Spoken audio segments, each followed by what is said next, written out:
Assalamualaikum everyone, welcome back to my channel and welcome to my new vlog video।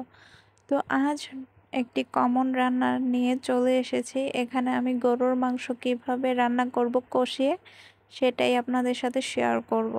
এতদিন তো দেখেছেন যে আমার ভিডিওতে আমি মাখিয়ে গরুর মাংস সবসময় রান্না করার চেষ্টা করি। আজ একটু ভিন্ন রকমভাবে কষিয়ে রান্না করব, নর্মাল মশলা দিয়ে। তো এখানে আমি সয়াবিন তেল গরম করে তারপর দিয়ে দিয়েছি পেঁয়াজ কুচিগুলোকে একটু লাল লাল করেছি। তারপর দিয়ে দিচ্ছি তেজপাতা, দারুচিনি, এলাচ আর নাকফুল না কি যেন, আমি সঠিক এটার নাম জানি না, এটাই দিয়েছি। তো যাই হোক, এখানে এগুলা দিয়ে আমি ব্রাউন কালার করছিলাম পেঁয়াজগুলোকে। তারপর দিয়ে দিয়েছি রসুনের পেস্ট পরিমাণ মতো। তারপর দিয়ে দিয়েছি অল্প করে পানি। আর আমার ভিডিওটি আপনারা ইউটিউব থেকে দেখে থাকলে অবশ্যই চ্যানেলটিকে সাবস্ক্রাইব করে আমার চ্যানেলটির পাশে থাকবেন।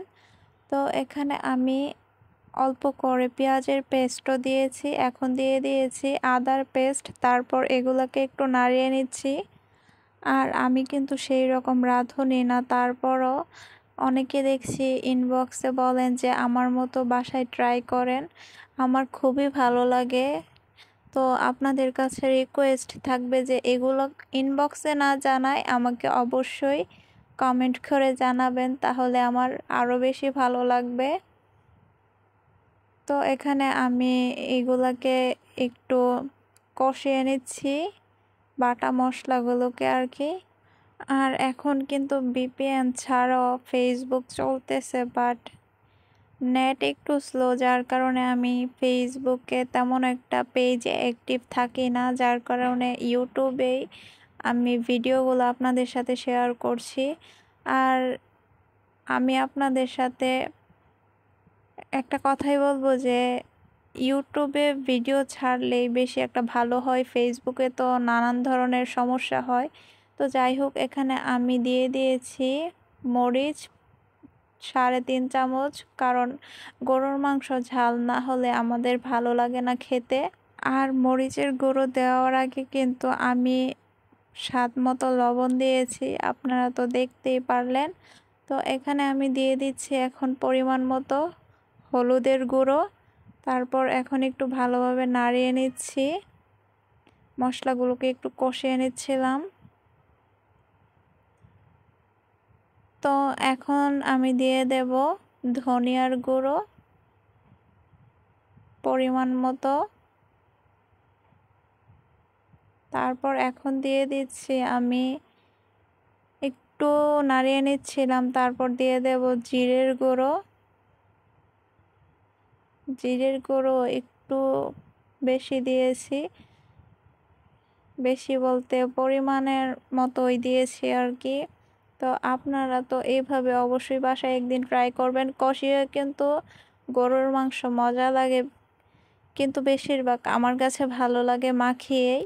তো এখানে আমি ধুয়ে রেখেছিলাম আগে থেকেই। তো এখন আমি গরুর মাংসগুলোকেও দিয়ে দিচ্ছি। এখন গরুর মাংসগুলোকে ভালোভাবে নাড়িয়ে নেব উল্টানি দিয়ে। তো এখানে আমি গরুর মাংসটাকে কষানোর জন্য দিয়ে দিয়েছি চুলায়। তারপর এদিকে আবার আমি কিছু ফ্রিজে ভাত ছিল, ওগুলো ধুয়ে নিচ্ছি, ভাত রান্না করে নেব। তো আমার ব্লগটি আপনাদের কাছে কেমন লাগে অবশ্যই কিন্তু কমেন্ট করে জানাবেন।